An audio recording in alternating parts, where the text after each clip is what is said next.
તો ઉનાના કેસરિયા બ્રિજની નબળી કામગીરી સામે આવી છે। બ્રિજ પર બનાવેલો નવો રોડ તોડી અને ફરી રિપેરિંગ કરવામાં આવી રહ્યો છે। એક તરફના રોડ પર બેરિકેડ મુકાયા છે।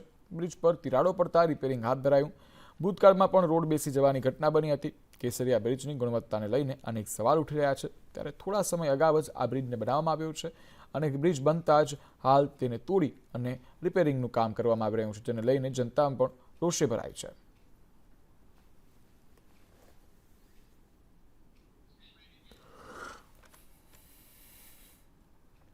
તો નસવાડીમાં પુલની અધૂરી કામગીરીને લઈ રોષ જોવા મળી રહ્યો છે। પલાસણી ગામે 2.50 કરોડના ખર્ચે એટલે કે 2.5 કરોડના ખર્ચે પુલ બની રહ્યો છે। ત્યારે કોંગ્રેસના તાલુકા પંચાયત સદસ્યએ વિડીયો બનાવી અને વાયરલ કર્યો છે। સરસ્વતી કન્સ્ટ્રક્શન એજન્સીને કામ સોંપાયું હતું। 3 માસ વીત્યા છે, તેમ છતાં પુલની કામગીરી અધૂરી છે। પુલની કામગીરીમાં અત્યાર સુધી 90 લાખનો ખર્ચ થયો છે, ત્યારે R&Bએ એજન્સીને નોટિસ આપી સંતોષ માની લીધો છે।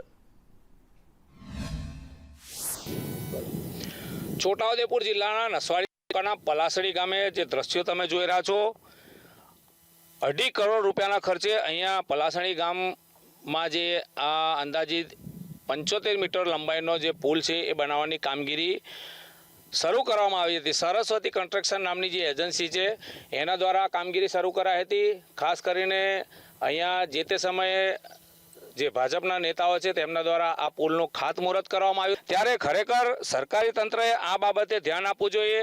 ચૂંટાયેલા નેતાઓ પણ આજ દિન સુધી અહીંયા સ્થળ મુલાકાત નથી લીધી, કારણ કે આ બ્રિજનું કામ છેલ્લા 6 મહિનાથી અધૂરું પડ્યું છે। ત્યારે ખરેખર છોટાઉદેપુર જિલ્લાના વહીવટીતંત્રથી લઈને ભાજપના જે નેતાઓ છે આ કામગીરી પૂર્ણ કરાવે તેવી અહીંયાના વિસ્તારના લોકોની માંગ ઉઠી છે। ઇરફાન મેમન, સંદેશ ન્યૂઝ, છોટાઉદેપુર। જામનગરના મુખ્ય માર્ગો પર ડિવાઈડર વચ્ચે લોખંડની ગ્રીલ લાખોના ખર્ચે નાખવામાં આવી છે। શહેરમાં ગૌરવ પથ તરીકે ઓળખાતા 7 રસ્તાથી લાલ બંગલા સુધી અને સુભાષ બ્રિજ પર આ ગ્રીલ જે છે તે નાખવામાં આવી છે, જ્યાં તાજેતરમાં બ્યુટિફિકેશનની કામગીરી હાથ ધરવામાં આવી હતી અને ગ્રીલ બદલવામાં આવી હતી। હજુ 10 દિવસ અગાઉ રિપેર કરેલી ગ્રીલ ફરી પાછી તૂટતા અનેક સવાલો ઊભા થઈ રહ્યા છે। ત્યારે આ ડિવાઈડર વચ્ચે રાખવામાં આવેલ ગ્રીલ તૂટતા તપાસનો વિષય બન્યો છે। ગૌરવપથમાં જે ગ્રીલ આવેલી છે સેન્ટ્રલ ડિવાઈડરમાં, એ જ્યારે પણ કોઈ અકસ્માતના કારણે કે એ તૂટે છે ત્યારે એ રિપેરિંગ છે એ સિવિલ સેન્ટ્રલ ઝોન દ્વારા કરી આપવામાં આવે છે। ચોરી અંગે હજુ સુધી કોઈ ઓફિશિયલ અમને માહિતી નથી મળેલી ઓન રેકર્ડ।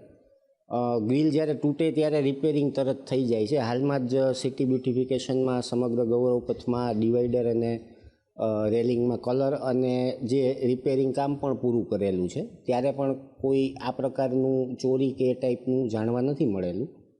જે ગ્રીલ તૂટેલી હતી એ ત્યારે રિપેરિંગ કરી આપેલી છે। સુરતનો પ્રખ્યાત સિંગદાણા ઉદ્યોગ હાલ મંદીના ભરડામાં ફસાઈ ગયો છે। જૂનાગઢ જિલ્લામાં આવેલા સિંગદાણાના કારખાનામાં હાલ મોટાભાગના યુનિટ બંધ હાલતમાં છે। સિંગદાણાની માંગ ન હોવાથી મોટાભાગના યુનિટ હાલ બંધ છે। જ્યારે વિદેશમાં સિંગદાણાની માંગ શરૂ થશે ત્યારે આ યુનિટ ધમધમતા થઈ શકે છે। છેલ્લા 2 વર્ષથી મગફળીના જોઈએ તેવા ભાવ નથી મળતા, જેને લઈ જૂનાગઢનો મુખ્ય ઉદ્યોગ હાલ બંધ જેવી હાલતમાં હોવાથી બજાર પર મોટી અસર જોવા મળી રહી છે। જૂનાગઢમાં 180થી વધુ અને કેશોદમાં 120 જેટલા સિંગદાણાના કારખાના કાર્યરત છે, જેમાંથી 80% જેટલા કારખાના બંધ પડેલી હાલતમાં છે અને બાકીના અમુક કારખાનાઓ ધીમી ગતિએ ચાલી રહ્યા છે। મિલો બંધ થવાનું મોટું કારણ એ છે કે અત્યારે સિંગદાણામાં એક્સપોર્ટમાં કે અમારે કંઈ ડિસ્પેરિટી છે। અત્યારે ભાવ આટલું બધું રેકોર્ડ બ્રેક ઉત્પાદન હોવા છતાં ભાવ નીચા છે, છતાં પણ એક્સપોર્ટમાં કે દેશાવરમાં ડિમાન્ડ નથી આવતી, ત્યાં પણ ભાવ નીચા છે। એને હિસાબે અમને ડિસ્પેરિટી લાગે છે। ચાઇનામાં અત્યારે આપણું એક્સપોર્ટ જુજ પ્રમાણમાં છે। જે ચાઇનામાં આપણું એક્સપોર્ટ થવું જોઈએ એ એક્સપોર્ટ થતું નથી અને ઘર આંગણાનું ઉત્પાદન મોટું છે। જે દર વર્ષે આપણો 27-28 લાખ ટન માલ ઉત્પાદન થતું હતું એ આ વખતે 42 લાખ ટન માલ છે અને એના માટે સિંગદાણા એક્સપોર્ટ ને સિંગતેલ એક્સપોર્ટ થાય તો જ આ બજારો ચાલે અને બધા યુનિટો ધમધમે। તો મિલરો કોઈ સીસીના વ્યાજ પણ ભરી શકે એમ નથી ને પોતાના બેંકના હપ્તા પણ ભરી શકે એમ નથી। જો આવું રહ્યું તો જીનિંગ ઉદ્યોગની જેમ અમારા સિંગદાણા ઉદ્યોગમાં પણ 50% કારખાના એનપીએ થઈ જાય આવી પોઝિશન ઉપર આવી ગયું છે। તો ગવર્મેન્ટને હવે આ સીસી કે લોન નવા ઉદ્યોગમાં કે જે સબસિડી છે, વ્યાજ સહાય છે, આમાં એને કંટ્રોલ કરીને જૂના ઉદ્યોગને બચાવવો જોઈએ, આવું અમારી માંગ છે. આ સિંગદાણા ઉદ્યોગ છે એ પુષ્કળ ઉનિયામણ કમાઈને આપે છે, એની સામે ગવર્મેન્ટે ક્યારેય આ બાજુ નજર નથી કરી.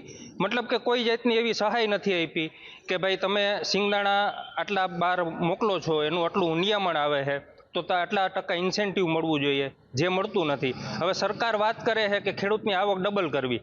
હવે આજથી 2 વર્ષ પહેલાં જે મગફળીના ભાવ 1600 રૂપિયા 1700 રૂપિયા મણના હતા, અત્યારે 900 રૂપિયા છે. આવક બમણીને બદલે અડધી થઈ છે. આવા ભાવ લગભગ છેલ્લા 5 વર્ષથી નીચે નથી ગયા. એટલો નીચો ભાવ છે છતાં ડિમાન્ડ નથી. આના હિસાબે 80% ફેક્ટરી બંધ છે. એના હિસાબે લેબર 80%, 20% ફેક્ટરીના લેબર કામ કરે, 80% ફેક્ટરીના જે લેબરો છે એ પણ કામ નથી મળતું. અને આના હિસાબે ટ્રાન્સપોર્ટેશનનો બિઝનેસ પણ 80% બંધ જેવું છે. અને આમાં જો સરકાર થોડી ઘણી ટૂંકમાં ઇનિશિયેટિવ એક્સપોર્ટમાં આપે તો મદદરૂપ થઈ શકે અને ઇમ્પોર્ટ ડ્યુટી તેલની અંદર વધારાની નાખે, જેના માથે લોકોના જીવ બચાવવાની જવાબદારી છે, તેમના જ માથે મોતની તલવાર લટકી રહી છે. જી હા, શાહપુર મ્યુનિસિપલ હેલ્થ સ્ટાફ ક્વાર્ટર્સની આ હાલત જુઓ. અહીં દયનીય હાલતમાં રહેવા માટે લોકો મજબૂર બન્યા છે. 2 દિવસ પહેલા જર્જરિત પેરાફિટ પડતા એકનું મોત થયું હતું. અંદાજે 200 પરિવાર આ જોખમ વચ્ચે જીવી રહ્યા છે. એએમસીમાં રજૂઆત કરી તો એએમસીના અધિકારીઓએ મકાન ખાલી કરવાની માત્ર નોટિસ પાઠવી સંતોષ માની લીધો છે. સ્થાનિકોની માંગ છે કે મકાન ખાલી કરવાની સામે અન્ય મકાન આપવામાં આવે, રીડેવલપમેન્ટ કરી ક્વાર્ટર્સ નવા બનાવવામાં આવે. સ્થાનિકોનું કહેવું છે કે ક્યાં સુધી અમે આ મોતના મુખમાં જીવશું અને આવી રીતના મજબૂર થઈને જીવવું પડશે? ક્યાં સુધી મકાન બનાવી આપશો તે લેખિતમાં આપો. અમદાવાદ મ્યુનિસિપલ કોર્પોરેશનની બેદરકારીથી હાલ લોકો પોતાના જીવના જોખમે રહેવા માટે મજબૂર બની રહ્યા છે. શાહપુર વિસ્તારમાં આવેલ જે હેડક્વાર્ટર્સ છે કોર્પોરેશનના, ત્યારે ખૂબ જ દયનીય પરિસ્થિતિમાં છે. જોઈ શકાય છે કે આખાએ આ જે ક્વાર્ટર્સ છે કે જેની અંદર કોર્પોરેશનનો સ્ટાફ રહે છે તે એકદમ જે જોઈ શકાય છે જર્જરિત હાલતમાં છે. કોઈ પણ સમયે કોઈ પણ હોનારત સર્જાઈ શકે તે પ્રકારની પરિસ્થિતિ છે. લોકો અહીંયા રહે છે, લોકો સાથે જ વાતચીત કરીશું. આ જે આપનું આખું હેડક્વાર્ટર્સ છે તેની અંદર આખી દયનીય પરિસ્થિતિ છે. કોર્પોરેશન નોટિસ મારીને જાય છે, કેમ ખાલી નથી કરવામાં આવી રહ્યા કે કેમ આપ નથી જતા? અમે લોકોએ મકાનો ખાલી કરી દીધેલ. અમે તમામ લોકો ભાડા પર રહેવા જતા રહેલ કે અમને એએમસી દ્વારા આવીને ન્યાય આપવામાં આવશે કે ભાઈ એએમસી અમારું વિચારે છે. આ 6, 7 મહિના વીતી ગયા છે. એએમસીનું એક પણ વ્યક્તિ અહીંયા ના જોવા આવ્યું છે ના જાણવા આવ્યું છે. સરકારે નોટિસ બનાવ્યા બાદ અમને 8 મહિનાથી અમે મકાનના ભાડા ભરીએ છીએ મેડમ, બરાબર. એ દરમિયાન 8 મહિનાના ભાડા ભર્યા બાદ બી અમને હજુ ખાલી કરવાની નોટિસ તો આપી છે, પણ ખાલી હજુ અત્યાર સુધી આવ્યા નથી, બરાબર. અને મારા ભાઈ 2 દિવસ પહેલે ગુજરી ગયા મેડમ. સાંજે નોકરીથી આવતા અહીંયા ગાડીથી મેડમ આ પોપડું પડવાના કારણથી અહીંયાથી પડી ગયા અને ગુજરી ગયા. એની છોકરીઓનું કોણ? આજે તો ભગવાનના ઘેર જતો ને પરમાનન્ટ 2 દીકરીઓનું કોણ? આજે અમારા છોકરા અમને કંઈ આપો, કોઈ આશરો આપો, તમે કંઈ બીજી જગ્યાએ જઈએ. અને હું તો કહું મારા 40 વાળાએ બધા નીકળી જાય, બધાને સાથ સહકાર આલો. અને મારો દીકરો જતો રહે એટલે મને તો બહુ દુઃખ થાય છે બેન. અમે છાપડાવાળા છીએ, બરાબર. તો અમે ઉપર રહીએ, અમે ચાલી ક્યાં શકીએ? આ બધું પડે જો કેવું બધું પડે છે. વારે ઘરે આ જ બનાવ બનતો હોય, ક્યાંય નાના છોકરાઓનું હોય, ક્યાંય મોટાઓનું હોય, બરાબર. તો અમને ક્યાંક વ્યવસ્થા કરી આપો, મકાનોની ક્યાંય વ્યવસ્થા કરી આપો ભાઈ. તો અમારી એટલી જ માંગ છે કે અમને વૈકલ્પિક સુવિધા આપવામાં આવે, અમને ભાડા કાં તો આપવામાં આવે, કાં તો પછી અમને અન્ય જગ્યાએ રહેઠાણ માટે એક વ્યવસ્થા કરી આપવામાં આવે. કેમેરા પર્સન મનીષ વાણિયા સાથે આયુષી યાજ્ઞિક, સંદેશ ન્યૂઝ, અમદાવાદ. ભુજમાં આજે ક્રાંતિગુરુ શ્યામજી કૃષ્ણ વર્મા કચ્છ યુનિવર્સિટીનો 14મો પદવીદાન સમારોહ યોજાયો હતો. રાજ્યપાલ આચાર્ય દેવવ્રતની ઉપસ્થિતિમાં 5530 વિદ્યાર્થીઓ પદવી એનાયત કરવામાં આવી હતી અને 37 વિદ્યાર્થીઓને ગોલ્ડ મેડલ આપી પ્રોત્સાહિત કરવામાં આવ્યા હતા. આ દીક્ષાંત સમારોહમાં રાજ્યપાલે શ્રેષ્ઠ કર્મીને જીવનની પૂંજી ગણાવીને ઉભરતા ભારતના વિકાસમાં સહયોગ આપવા યુવાઓને રાષ્ટ્રધર્મ, સમાજ ધર્મ અને પરિવાર ધર્મ નિભાવવા અનુરોધ કર્યો હતો. હું અહીંયા masters of science in computer application and information ટેકનોલોજીમાં ગોલ્ડ મેડલિસ્ટ તરીકે ઉત્તીર્ણ થઈ છું. હું બહુ ખુશ છું કે મેં મારા પેરેન્ટ્સને આજે આટલું પ્રાઉડ ફીલ કરાવ્યું છે. મારી જે સક્સેસ છે એમાં મારા મમ્મી પપ્પા અને મારા ભાઈનો બહુ જ મોટો હાથ છે. એમ જ મારા ટીચર્સ, મારા મેન્ટર્સ જેણે મને ગાઈડ કર્યું, મને મોટિવેટ કર્યું આના માટે, એના માટે હું બહુ થેન્કફુલ છું. મારી આ જર્નીમાં એમનો બહુ મોટો પાર્ટ હતો. તો સુરત નગર પ્રાથમિક શિક્ષણ સમિતિનું બજેટ મંજૂર થયું છે. વર્ષ 2025-26નું 1033 કરોડનું બજેટ મંજૂર કરાયું છે. ઓરડાની ઘટ પૂરી કરવા માટે 15 કરોડની જોગવાઈ કરાઈ છે. વિદ્યાર્થીઓને યુનિફોર્મ માટે 40 કરોડ ફાળવવામાં આવ્યા છે. પેન્શન ચૂકવણી માટે 200 કરોડની જોગવાઈ. સુરત શિક્ષણ સમિતિની શાળામાં 1.91 લાખ વિદ્યાર્થીઓ છે. લગભગ 1000 કરોડનું આજે સર્વસંમતિથી મંજૂર કરવામાં આવ્યું છે અને અત્યાર સુધી જે બાળકોને આપણે એક યુનિફોર્મ એક બૂટ મોજાની જોડી આપતા હતા, ગત વર્ષે સુરત મહાનગરપાલિકા દ્વારા વધારાની એક જોડી એટલે કે 2 જોડી યુનિફોર્મ બાળકોને આપણે આપવાનું શરૂ કર્યું હતું. આ વર્ષે આપણા 2025-26ના બજેટમાં આપણે શિક્ષણ સમિતિ દ્વારા જ 2 બજેટના 2 યુનિફોર્મ માટે 30 કરોડ રૂપિયાની ફાળવણી કરીને 2 યુનિફોર્મ બાળકોને મળે એ માટે બજેટ ફાળવી દીધું છે, મંજૂર કર્યું છે. સરકારી પરીક્ષાના ઉમેદવારો માટે રાહતના સમાચાર સામે આવ્યા છે. પરીક્ષાના ઉમેદવારો હવે એસટીમાં ફરી મુસાફરી કરી શકશે. ડિસેમ્બરના છેલ્લા 2 રવિવારે પરીક્ષા યોજાવાની છે. એસટી વિભાગે ઉમેદવારો માટે આ મહત્વપૂર્ણ નિર્ણય લીધો છે. આપણે જણાવી દઈએ કે આ સુવિધાનો લાભ વેરા નિરીક્ષક વર્ગ 3 અને 4ના ઉમેદવારો અને કંડક્ટરની લેખિત પરીક્ષાના ઉમેદવારોને મળશે. રાજ્યની અંદર રાજ્ય વેરા નિરીક્ષકની પરીક્ષા ગુજરાત જાહેર સેવા આયોગ દ્વારા આયોજિત થયેલ છે. એમાં 1,30,000 જેટલા ઉમેદવારો પરીક્ષાઓ આપનાર છે. આમાં એસટી નિગમ દ્વારા જ્યાં પરીક્ષાર્થીઓ જોવા મળે ત્યાંથી એમને બસ રોકી અને લઈ લેવા માટેની સૂચનાઓ આપી છે અને આ સૂચનાઓનું ચુસ્તપણે અમલ કરવા માટે ડ્રાઈવર કંડક્ટર સુધી પણ મેસેજ આપવામાં આવે છે. ઉપરાંત ડેપો મેનેજરશ્રી અને વિભાગોને પણ પત્રથી એવી સૂચનાઓ પાઠવવામાં આવે છે કે જરૂર જણાય પરીક્ષાર્થીઓ માટે એક્સ્ટ્રા બસોનું સંચાલન કરવામાં આવનાર છે. વિંછિયાની મોઢુકાની ઓમ સત્ય સાંઈ સ્કૂલ 3 વર્ષથી બંધ હોવાનું સામે આવ્યું છે. સ્કૂલમાં 32 વિદ્યાર્થીઓ માત્ર કાગળ પર અભ્યાસ કરે છે. શાળાનું બિલ્ડિંગ જર્જરિત હોવાથી શાળા 3 વર્ષથી બંધ છે. ધોરણ 12ના 32 બાળકો કૃષ્ણા સ્કૂલમાં અભ્યાસ કરે છે અને તે કૃષ્ણા સ્કૂલમાં ભણતા હોવાનું સામે આવ્યું છે. વિંછિયા તાલુકા ભાજપના પૂર્વ મહામંત્રી ભૂપત કેરાડિયાએ ફરિયાદ કરતા શિક્ષણ વિભાગે સ્કૂલને કારણદર્શક નોટિસ ફટકારી અને 3 દિવસમાં જવાબ માંગ્યો છે. આવી માહિતી ખોટી ડીઓ સુધી પહોંચે છે અથવા ડીઓની મીઠી નજરે ગાંધીનગર સુધી માહિતી આ પહોંચાડવામાં આવે છે અને વિદ્યાર્થીઓએ આ વર્ષે આમ તો 3 વર્ષથી રેગ્યુલર ધોરણ 12માના ફોર્મ ભરાય છે અને આ વર્ષે પણ 12માના 32 વિદ્યાર્થીઓએ ફોર્મ ભરેલ છે.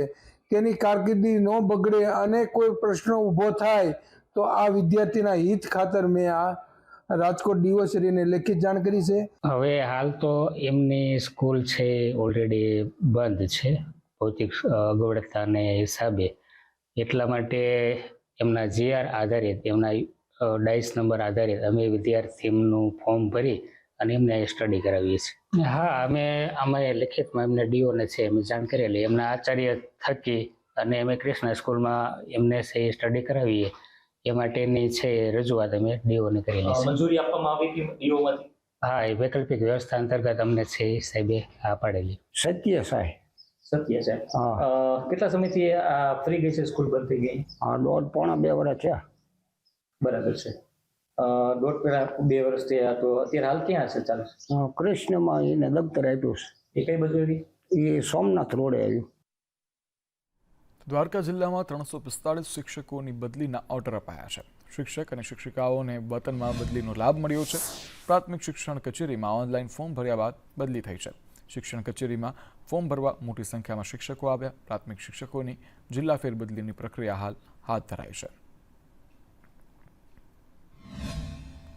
સરકારશ્રી દ્વારા જે ઓનલાઈન જિલ્લા ફેરબદલીના નિયમ કરવામાં આવ્યા છે એનો લાભ લઈ અને આજ રોજ મારી બદલી કરવામાં આવી છે. આ નિયમ ખૂબ જ અમારી જેવી મહિલાઓ માટે ખૂબ જ આશીર્વાદરૂપ સાબિત થયા છે. 10 વર્ષથી હું દ્વારકા જિલ્લામાં ફરજ બજાવું છું અને આ નિયમોને હિસાબે મને મારા વતનનો લાભ મળ્યો છે. અત્યારે હાલમાં જ ગયા વર્ષે 11/5/2023માં સરકાર દ્વારા જિલ્લા ફેરબદલી માટેના ઓનલાઈન નવા નિયમો બનાવવામાં આવેલ હોય હાલની પરિસ્થિતિ મુજબ અંતરિયાળ વિસ્તારમાં 10 વર્ષથી વધુ સમય સેવા બાદ અમને વતનનો લાભ મળતો હોય ખૂબ જ સારા નિયમો છે. સરકાર દ્વારા ખૂબ જ સરાહનીય કામગીરી છે અને નિયમો પણ એવા બનાવવામાં આવેલ છે કે આજ દિન સુધી એક પણ કોર્ટ મેટર કે કોઈ પણ અગવડતા પડેલ નથી. પહેલાં જે ઓફલાઈન કેમ્પ થતા એમાં ખરેખર બહુ લાંબી પ્રોસેસ થઈ જતી અને બધાને એમ થોડું હેરાન પણ થવું પડતું અને આ વખતે બધાને બહુ જ ગમ્યું છે કે જે આ નિયમ બહાર પાડ્યો છે સરકારે. અને અહીંયા જે મેં અહીંયા દ્વારકા જિલ્લામાં જે 10 વર્ષની નોકરી કરી એ ખૂબ જ સંતોષકારક રહી. એનું શિક્ષણ કાર્ય ખૂબ જ સરસ છે. રાજકોટ એન્જિનિયરિંગ એસોસિએશન અને PhD chamber of commerce and industries new દિલ્હીના સંયુક્ત ઉપક્રમે technology and innovation in defence MSME વિષય અંતર્ગત સેમિનારનું આયોજન કરવામાં આવ્યું હતું. આ સેમિનારમાં રાજકોટને ડિફેન્સ મેન્યુફેક્ચરિંગ હબ બનાવવા માટેની તકો અને અડચણ અંગે વિસ્તૃત ચર્ચા કરવામાં આવી હતી. સાથે રાજકોટ એન્જિનિયરિંગ એસોસિએશનના પ્રમુખે કહ્યું કે મિડલ ઇસ્ટમાં યુદ્ધના કારણે ઉત્પાદનમાં ઘટાડો થતા MSME ઉદ્યોગ મંદીના ભરડામાં છે. તો ભારત સરકારના ડિફેન્સ પ્રતિનિધિ લોકેશ કુમારે કહ્યું કે આપણે વિદેશ પર નિર્ભર રહેવું પડતું હતું, પણ હવે દેશમાં અનેક કંપની ડિફેન્સના ક્ષેત્રે સપ્લાય શરૂ કરી છે. ડિફેન્સ ક્ષેત્રમાં ખૂબ જ સારી તક છે.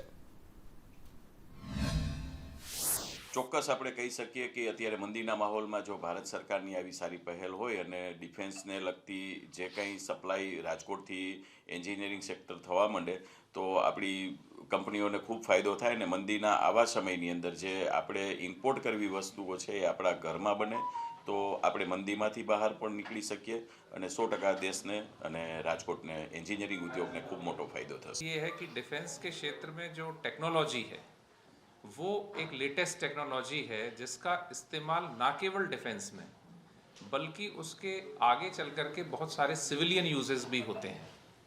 तो जो MSME है उसके लिए ये एक अपॉर्चुनिटी है कि वो डिफेंस सेक्टर में आकर के और इसमें भारत सरकार का जो रक्षा क्षेत्र है उसमें अपना सहयोग प्रदान करे और इसमें जो उसको आगे जो तकनीकें मिलेंगी उन तकनीकों को वो आगे चल करके सिविलियन क्षेत्र में भी इस्तेमाल कर सकता है. ગુજરાત રાજ્યનું એકમાત્ર કન્ઝર્વેશન રિઝર્વ તરીકે જાહેર કરવામાં આવેલું છારી ઢંઢનું જળાશય યાયાવર અને સ્થાનિક પક્ષીઓનું માટેનું આશ્રય સ્થાન બન્યું છે. દર વર્ષે શિયાળામાં વિવિધ પ્રજાતિના પક્ષીઓનો જમાવડો અહીં જોવા મળે છે. છારી ઢંઢના 22,700 હેક્ટર વિસ્તારને જળપ્લાવિત વિસ્તાર તરીકે આંકવામાં આવ્યું છે. છારી ઢંઢમાં વિદેશી પક્ષી જેવા કે ફ્લેમિંગો, મસ્કદી લટરેરો, મેકિન બસ્ટર, ટાઉન ઈગલ, એમ્પરી ઈગલ, પેનિકલ, ક્રેન, ભગતડું, શ્વેત કરચિયા જેવા અનેક પક્ષીઓ જે છે જેમનો અહીંયા જમાવડો જોવા મળતો હોય છે. ખાસ કરીને યાયાવર પક્ષીઓ સાયબરિયા તેમજ આસપાસના વિસ્તારોમાં ખૂબ જ ઠંડી હોવાથી તેઓ સાનુકૂળ વાતાવરણની શોધમાં ભારતમાં આવતા હોય છે અને તેમાં પણ ખાસ કરીને કચ્છમાં તેઓ આવતા હોય છે. હાલ તો વિવિધ પ્રજાતિના પક્ષીઓ અહીંયા આવતા પ્રવાસીઓ માટે આકર્ષણનું કેન્દ્ર બન્યું છે. કચ્છનું અલગ અલગ જગ્યાનું અલગ અલગ વાતાવરણની સાથે સાથે ભૌગોલિક જે પરિબળોના કારણે આ પક્ષીઓને સારા અને સુરક્ષિત રહેણાંકની સાથે સાથે ખોરાક પણ મળી રહેતો હોય છે. આ કારણે પક્ષીઓ મોટી સંખ્યામાં કચ્છમાં આવે છે. ખાસ કરીને કચ્છમાં આવતા પક્ષીઓમાં સૌથી મોટી સંખ્યામાં વાત કરું તો કોમન ક્રેઇન કે જેને કુંજ તરીકે ઓળખવામાં આવે છે તે પણ પ્રવાસ કરીને આવે છે. કચ્છના લોક સાહિત્યમાં પણ કુંજ પક્ષીઓનો વારંવાર ઉલ્લેખ થયેલો છે. આમ કચ્છની સામાજિક વ્યવસ્થાની સાથે સાથે પણ આ માઇગ્રેશન બર્ડ્સનું ક્યાંક ને ક્યાંક ઐતિહાસિક સંકલન પણ થયેલું છે.